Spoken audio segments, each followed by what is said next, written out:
오늘 하나님의 말씀은 창세기 39장 1절부터 5절입니다. 요셉이 이끌려 애굽에 내려가매 바로의 신하 친위 대장 애굽 사람 보디발이 그를 그리로 데려간 이스마엘 사람의 손에서 요셉을 산이라. 여호와께서 요셉과 함께 하심으로 그가 형통한 자가 되어 그의 주인 애굽 사람의 집에 있으니 그의 주인이 여호와께서 그와 함께 하심을 보며 또 여호와께서 그의 범사에 형통하게 하심을 보았더라. 요셉이 그의 주인에게 은혜를 입어 섬김에 그가 요셉을 가정 총무로 삼고 자기의 소유를 다 그의 손에 위탁하니 그가 요셉에게 자기의 집과 그의 모든 소유물을 주관하게 한 때부터 여호와께서 요셉을 위하여 그 애굽 사람의 집에 복을 내리심으로 여호와의 복이 그의 집과 밭에 있는 모든 소유에 미친지라. 아멘. 사람은 누구나 형통한 삶을 살길 원합니다. 사자성어에서도 저희가 만사형통이라는 그러한 말을 종종 합니다. 특히 새해가 시작될 때 저희가 서로에게, 특히 어르신들이 이 아이들에게 만사형통해라 라고 이렇게 말씀하시곤 합니다. 모든 일이 뜻대로 잘 풀린다는 그런 말입니다. 보통 이 잘 나가는 인생, 또 잘 되는 인생, 어려움 없는 성공한 인생을 보고 저희는 형통한 인생이다 라고 그렇게 말을 합니다. 특히 우리 부모님들 중에서는 나는 내 삶이 어렵지만은 정말 내 가정만큼은, 내 자녀들만큼은 좀 성공한 삶, 형통한 삶을 살 수 있었으면 좋겠다라는 심정으로 정말 보따리 싸들고 모든 것을 포기하고 이민 오셔서 가족을 위해서 희생하신 그런 분들이 지금도 굉장히 많은 줄 압니다. 그래서 저희가 우리뿐만 아니라 우리 자녀들의 삶 안에서도 이런 형통한 삶을 저희가 바라는데, 저도 어렸을 때 늘 어르신들이 저에게 해주신 말이, 야, 커서 꼭 형통해라, 만사형통해라, 커서 꼭 성공해라 라는 말을 종종 해주셨습니다. 그런데 재밌는 거는 형통해라, 성공해라 라는 말을 제가 많이 들었는데 어떤 삶이 형통한 삶인지, 어떤 것이 성공한 것인지를 알려주는 사람은 많지 않았습니다. 그래서 정말 치열하게 삶 가운데서 어떻게든 잘해보려고 노력은 했으나 내가 정말 잘하고 있는 것인지, 인생을 제대로 살고 있는 것인지 그 분별이 안 되더라고요. 우리도 삶을 살 때 이러는 경우가 굉장히 많습니다. 그래서 형통한 삶을 바라고 또 성공을 바라지만은 결국에 이 성공이 무엇인지, 형통한 것이 무엇인지 우리가 분명히 알아야지 우리 또한 이런 삶을 누릴 수 있고 우리의 자녀들 또한 이런 삶으로 이끌 수 있을 줄 믿습니다. 오늘 본문 가운데 이 구약을 대표하는 인물 요셉이 등장하게 되는데, 이 요셉의 그 인생과 가장 가까이 있는 그 단어가 뭐냐면 바로 이 형통이라 하는 단어입니다. 오늘 본문에서도 계속적으로 등장하는 단어인데, 오늘 본문 2절을 보니까 요셉 그가 형통한 자가 되어 그의 주인 애굽 사람의 집에 있으니, 또 3절에 보니까 여호와께서 요셉 그의 범사에 형통하게 하심을 보았더라. 이 영어 성경을 보시면은 이 형통이라는 단어가 success라는 단어로 번역이 되어 있습니다.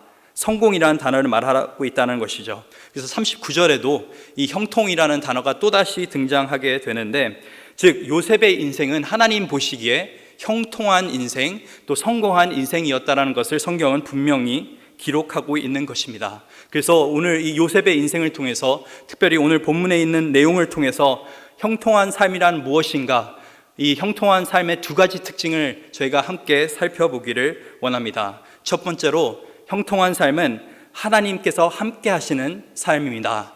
형통한 삶은 하나님께서 함께 하시는 삶입니다.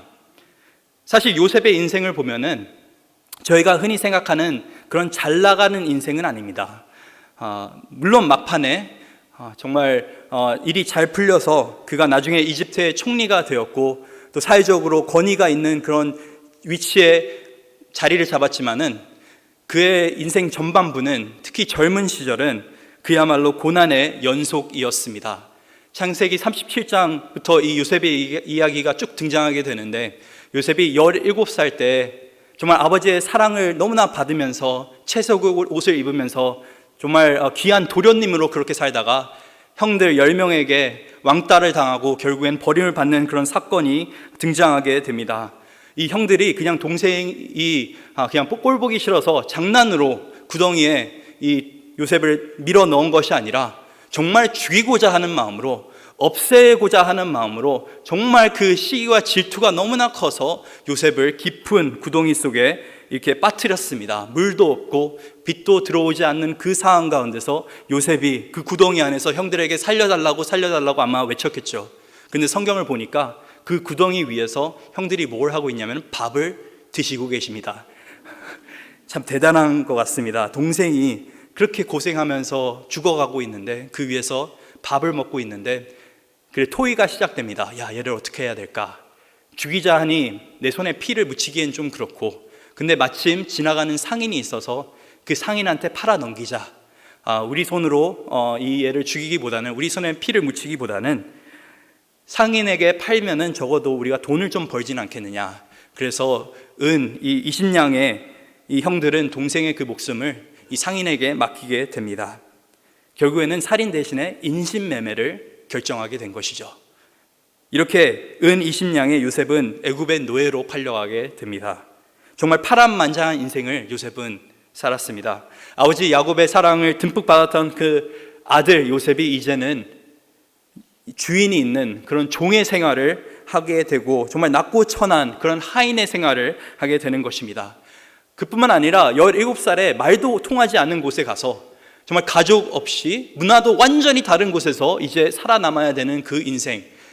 저는 17살 때 정말 많은 사랑을 받으면서 편하게 있었는데, 요셉의 인생을 바라본다면 많은 사람들이 참 이거는 불쌍한 인생이다, 이거는 저주받은 인생이다, 실패한 인생이다 라고 아마 그렇게 평가했을 것입니다.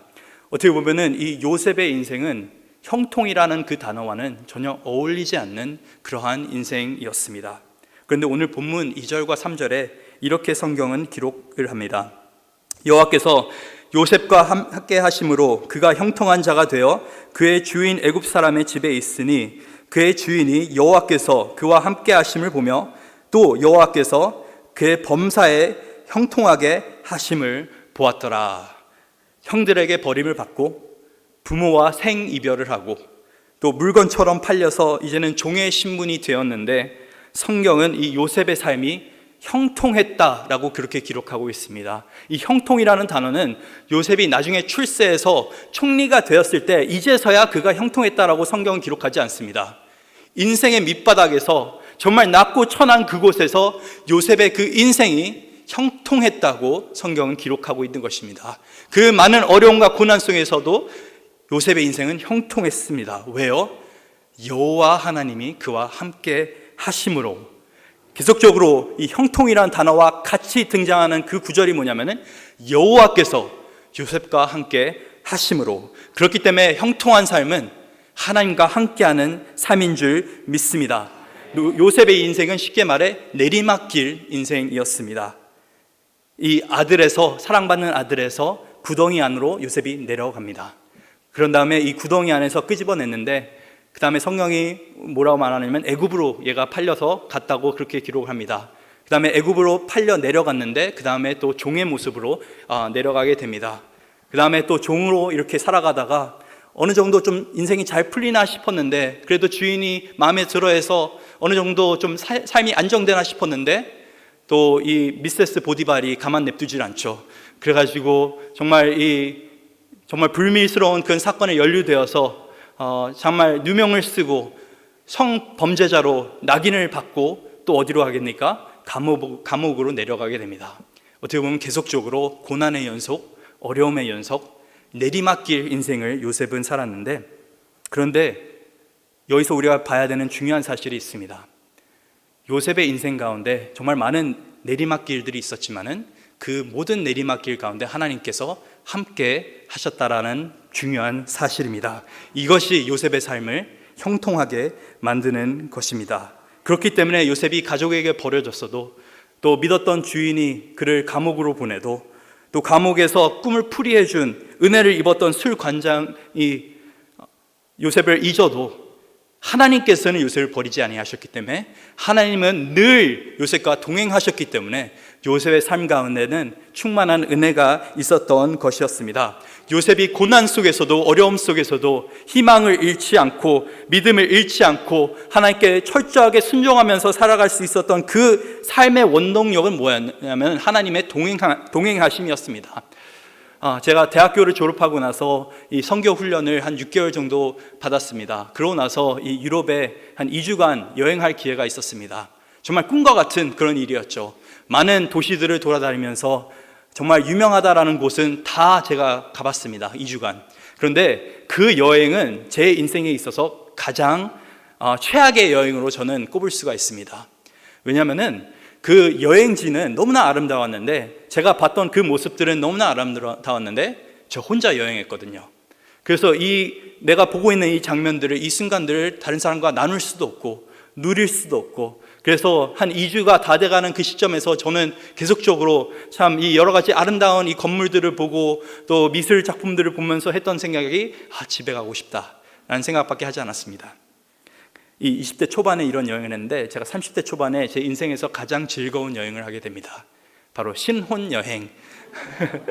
하나님의 은혜로 제가 30대 초반에 결혼을 하고 이제 참 신혼여행지로 잘 알려진 그런 곳에 하나님의 은혜로 이렇게 가게 되었습니다. 그런데 저는 그 신혼여행지의 어떤 풍경이나 그런 여러 가지 것들이 생각이 나질 않습니다. 그곳에 물론 자연도 아름다웠었고 여러 가지 좋은 음식들도 있었지만, 제 기억 속에 있는 거는 내가 사랑하는 사람과 했던 그 첫 번째 여행, 그 모든 순간들이 저는 너무나 기뻤던 것이었습니다. 인생의 여정에서 중요한 것은 내가 어디에 있느냐가 중요한 것이 아니라 내가 누구와 함께 있느냐가 중요한 줄 믿습니다. 이 시편 23편에도 그 말씀이 있죠. 여호와께서 나의 목자가 되시니 내게 부족함이 없으리로다. 그가 나를 푸른 초장에 누이시며 나를 쉴만한 물가로 인도하시는도다. 그가 나를 자기의 이름을 위해서 의의 길로 인도하시는데, 내가 사망의 음침한 골짜기에 다닐지라도 해를 두려워하지 않는 것은 주께서 나와 함께 하시기 때문입니다. 주님이 함께 하시면은 정말 깊은 그 골짜기에서도, 사망의 음침한 그 그늘 아래서도 우리는 정말 이 화평한 또 충만한 그런 인생을 살 수 있을 줄 믿습니다. 이 형통한 인생은 고난이 없는 인생이 아닙니다. 고난을 뛰어넘는 인생이 형통한 인생인 줄 믿습니다. 요셉은 이 불의하게 노예가 됐지만은 이 상황 가운데서 분명하게 하나님을 참 원망하고 그 앞에 불만을 쏟아내고 그렇게 살 수 있었지만은 그는 그렇게 하지 않았습니다.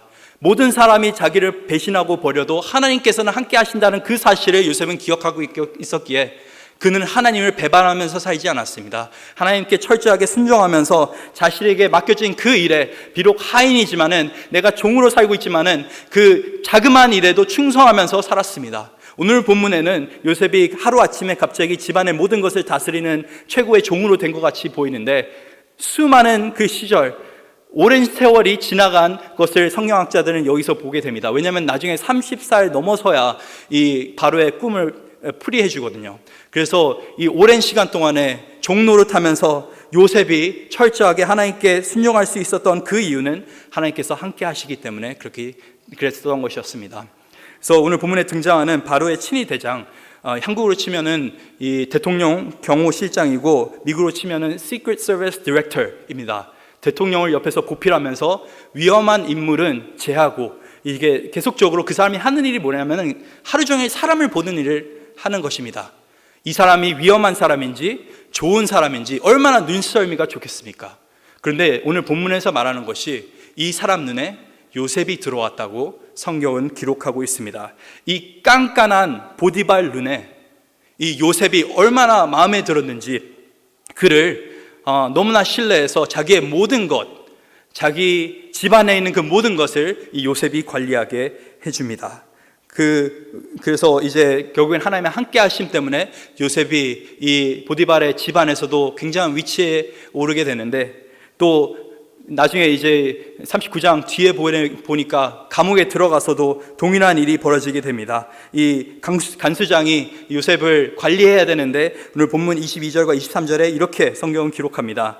간수장이 옥중 죄를 다 요셉의 손에 맡김으로 그 재반 사물을 요셉에게 처리하게 하고, 간수장은 그의 손에 맡긴 것을 무엇이든지 살펴보지 아니하였으니 이는 여호와께서 요셉과 함께 하심이라.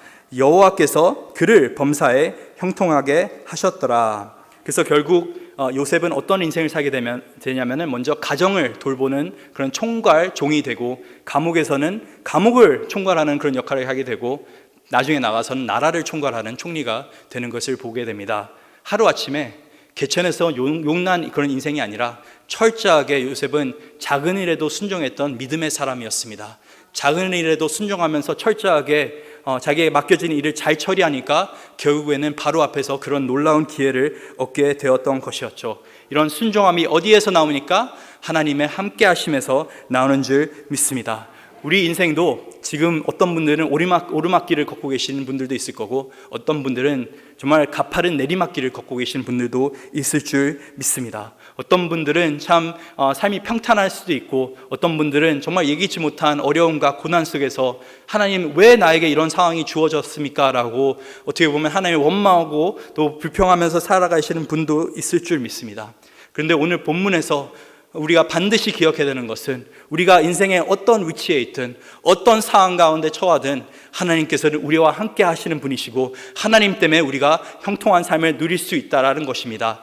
형통함은 어떤 미래에 일어날 일이 아니라 오늘 내 삶 가운데, 지금 이 순간 내 삶 가운데 임할 수 있는 하나님의 은혜인 줄 믿습니다. 하나님께서 함께 하시는 삶이 형통한 삶인 줄 믿습니다. 두 번째로, 형통한 삶의 특징. 형통한 삶은 다른 사람 또한 형통하게 만듭니다. 형통한 삶은 다른 사람 또한 형통하게 만듭니다. 오늘 본문 5절에 보니까 이렇게 기록되어 있습니다. 그가 보디발이 요셉에게 자기의 집과 그의 모든 소유물을 주관하게 한 때부터 여호와께서 요셉을 위하여 그 애굽 사람의 집에 복을 내리심으로 여호와의 복이 그의 집과 밭에 있는 모든 소유에 미친지라. 한마디로 보디발에게는 요셉이 복덩이였습니다. 복덩이. 이게 크리스찬이 들어야 될 말인 줄 믿습니다. 보디발이 이 요셉을 바라보니까 성경에 기록하기를 하나님의 살아계심을 봤다고, 하나님의 함께하심이 이 사람과 있었다고 성경은 그렇게 기록하고 있습니다. 이 보디발이라고 하는 사람은 믿는 사람이 아닙니다. 이방 사람입니다. 애굽 사람입니다. 아마 수많은 이방 신들을 섬겼던 그러한 사람이었을 것입니다. 이렇게 하나님을 모르는 사람조차도 요셉의 삶을 봤을 때 하나님의 살아계심을 경험했고, 또 하나님의 함께하심이 보였다라고 성경은 기록하고 있고, 요셉이 하나님 앞에 온전한 삶을 드렸을 때 이 요셉을 통해서 보디발의 가족과 그의 모든 소유물이 복받았다고 오늘 성경은 분명하게 기록하고 있습니다. 진짜 축복받은 사람은 다른 사람에게 그 축복을 나눌 수 있는 사람인 줄 믿습니다. 이게 크리스찬의 축복의 원리인 줄 믿습니다. 창세기 12장 1절에서 3절, 하나님께서 축복이란 이런 것이다 라고 아브라함에게 말씀하시는 그 놀라운 구절에서 2절과 3절에 이렇게 성경은 기록합니다. 내가 너로 큰 민족을 이루고 내게 복을 주어 내 이름을 창대하게 하리니 너는 복이 될지라. 너를 축복하는 자에게는 내가 복을 내리고 너를 저주하는 자에게는 내가 저주하리니 땅의 모든 족속이 너로 말미암아 복을 얻을 것이라. 인생에 많은 성공한 사람들, 재벌들, 또 높은 위치에 있는 분들, 그분들의 성공을 바라보면은 그 사람들은 참 많은 복을 누립니다. 근데 그들의 주변에 있는 사람들은 참 비참한 인생들을 삽니다. 너무나 성공해서 가정에서 자녀들이 버려지게 되고, 아내가 버려지게 되고, 그 사람의 성공을 위해서 너무나 수많은 사람들이 희생이 되고, 세상이 말하는 성공과 이 형통은 다른 사람들을 희생하는, 결국엔 그런 일밖에 되지 않는데, 이 하나님 나라의 형통이라는 것은 다른 사람을 희생하면서 내가 좋은 것을 누리는 것이 아니라 그리스도 안에서 내가 좋은 것을 누릴 때 다른 사람 또한 형통하게 만들 수 있는 그 인생이 바로 형통한 인생인 줄 믿습니다. 그래서 오늘 본문 3절에 그의 주인이 여호와께서 그와 함께 하심을 보며 또 여호와께서 그의 범사에 형통하게 하심을 이 보디발이 보았다라고 성경은 기록하고 있습니다. 그래서 아마 이 요셉에게 모든 것을 맡길 때, 자신의 모든 소유를 맡길 때 이렇게 말했겠죠. 요셉아, 너는 우리 가정의 복덩이야. 너로 인해서 우리 가정이 바뀌었어. 너로 인해서 내 팔자가 바뀌었어 라고 얘기했겠죠. 그래서 주인의 모든 소유를 이제 요셉이 간섭하게 됩니다. 저희도 인생 가운데 이런 복덩이 인생이 되길 간절히 소망합니다. 우리의 결혼 생활 속에서 당신 때문에 내가 죽겠어가 아니라 당신은 내 삶의 축복이야. 당신 때문에 내가 복을 받아 라는 말을 할 수 있기를 바랍니다. 우리 부모님들은 우리 자녀들에게 우리 부모님 때문에 나는 참 복을 타고난 것 같아라는 소리를 들 수 있기를 간절히 소원합니다. 또 우리 부모님들에게는 정말 얘야 네가 복덩이다라는 소리를 들을 수 있기를 간절히 소망합니다. 우리 믿지 않는 직장 상사들, 직장 동료들, 또 같이 생활하는 신앙생활하는 우리 교인들에게도 우리는 이런 복덩이 소리를 들을 수 있기를 간절히 소원합니다. 너 때문에 내 비즈니스가 참 잘 된다. 너 때문에 내 사업이, 내 일들이 참 잘 된다. 너를 보고 있으면 정말 하나님의 함께 하심이 보이고, 너로 보니까 참 하나님께서 정말 살아계실 수 있구나 라는 것이 내가 느껴지게 된다라는 그 말을 저와 여러분이 들을 수 있기를 간절히 소원합니다. 내 인생만 복을 누리는 것이 아닌 복을 나눌 수 있는 복덩이의 삶, 그것이 바로 형통한 삶인 줄 믿습니다. 그래서 이렇게 하나님의 함께 하심도 좋고 또 많은 축복을 누리고 또 나누는 것도 좋은데, 아직 풀리지 않는 한 가지 질문이 있습니다. 이 모든 것을 하나님께서는 왜 오르막길에서 주시지 않나? 왜 굳이 고난 가운데서, 역경 가운데서 이 모든 것들을 우리에게 허락하여 주셔야 되는가? 아직까지도 왜 하나님은 요셉의 삶 가운데 정말 이해하지 못하는 넘치는 고난과 역경과 어려움을 허락하셨나? 그 질문에 대한 해답을 우리가 아직은 찾지 못했습니다. 생각해보면 요셉은 정말 잘못한 게 있다고 한다면 하나님을 두려워했던 것이 자기의 잘못이었습니다. 정말 아버지의 사랑을 있는 그대로 받았고, 하나님이 주신 꿈을 있는 그대로 얘기했고, 그로 인해서 죽을 고비를 넘기면서 가족에게 버림을 받았습니다. 또 하나님께서 주신 그 현장에서 맡겨진 일을 충성되게 하니까 어떤 일이 일어납니까? 감옥으로 가게 됩니다. 감옥에서 정말 거기서도 충성되게 어떻게든 열심히 살아보려고 했는데 어떤 일이 일어납니까? 자기에게 은혜 입은 자들이 그를 잊어버리게 됩니다. 그가 잘못했던 게 있다고 한다면 계속해서 하나님 뜻에 따라 순종했다라는 것, 그거 말고는 도저히 이 상황을 설명할 수 있는 방법이 없습니다. 우리는 아직까지도 왜 도대체 이런 방식으로 하나님께서 요셉의 삶 가운데 큰 고난을 허락했는지를 잘 알 수가 없습니다. 우리 삶 가운데도 동일합니다. 요셉의 여러 친구들은 욥의 여러 친구들은 욥에게, 이 환난을 당하고 있는 욥에게 와가지고 너는 이래서 하나님께서 벌하시는 거야, 너는 이래서 환난을 당하고 있는 거야, 여러 가지 이유들을 설명했는데 사실 하나님은 그 이유에 대한 해답을 주시지 않으셨습니다. 그런데 한번 생각해 보시길 바랍니다. 만약에 요셉이 정말 고난 가운데서, 어려운 가운데서 하나님, 이 모든 고통 나 이제 더 이상 하기 싫습니다, 하나님의 뜻이고 뭐고 하나님의 함께 하심이고 뭐고 나는 이제 그만하렵니다, 이 모든 고통 안 가져가시면은 저는 하나님을 도저히 섬기지 않겠습니다라고 해서 그렇게 기도했고, 하나님께서 그 기도에 응답했다고 한다면은 이 요셉의 인생이 어떤 인생이 되었겠습니까? 아마 몇 년 동안은 좋은 인생을 즐겼겠죠. 가족의 품에서 또 아버지의 사랑을 받으면서 그렇게 살았을 것입니다. 그런데 20년 후에 어떤 일이 일어났을 것이냐면은 요셉은 가족과 같이 기근으로 죽었을 것입니다. 그 가뭄이 드는 그 상황 속에서 요셉뿐만 아니라 요셉은 자기 눈앞에서 가족이 죽어가는 그 모습, 먹을 게 없어서 굶어 죽는 그 모습을 아마 봤을 것입니다. 요셉이 20년 잘 먹고 잘 사는 게 중요할까요? 아니면 요셉의 삶을 통해서 자신의 삶뿐만 아니라 가족이 구원받고 민족이 구원받고 이 모든 이방 나라가 구원을 받는 것이 중요할까요? 물론 아직까지도 요셉의 고난이 왜 이렇게 일어나는지는 모르지만 분명한 것은 이 고난 속에서 하나님께서 분명히 일하셨다라는 사실을 저희가 잊으면 안 됩니다. 더 중요한 것은 이 요셉이 죽었다고 한다면, 이스라엘이 멸망했다고 한다면 아마 오늘날 우리가 예수 그리스도를 믿을 수가 없겠죠. 왜냐하면 요셉이 없으면 다윗도 없습니다. 다윗이 없으면 다윗의 자손인 예수님도 없습니다. 요셉은 지금 이 감옥 안에서 아니면 종살이 하면서 이런 생각을 하지 않았을 것입니다. 그냥 작은 일에 최선을 다하면서 살았을 텐데, 그 작은 일에 최선을 다하는 그 요셉의 삶을 통해서 하나님께서는 놀라운 구원의 역사를 펼쳐나가는 것을 볼 수가 있습니다. 그래서 이 모든 것이 끝났을 때 요셉이 이런 고백을 합니다. 내가 인생 가운데 버려졌던 것이 아니라 하나님께서 나를 보내셨었구나. 내가 버려져서 종이 된 것이 아니라 하나님께서 나를 종으로 보내셨었구나.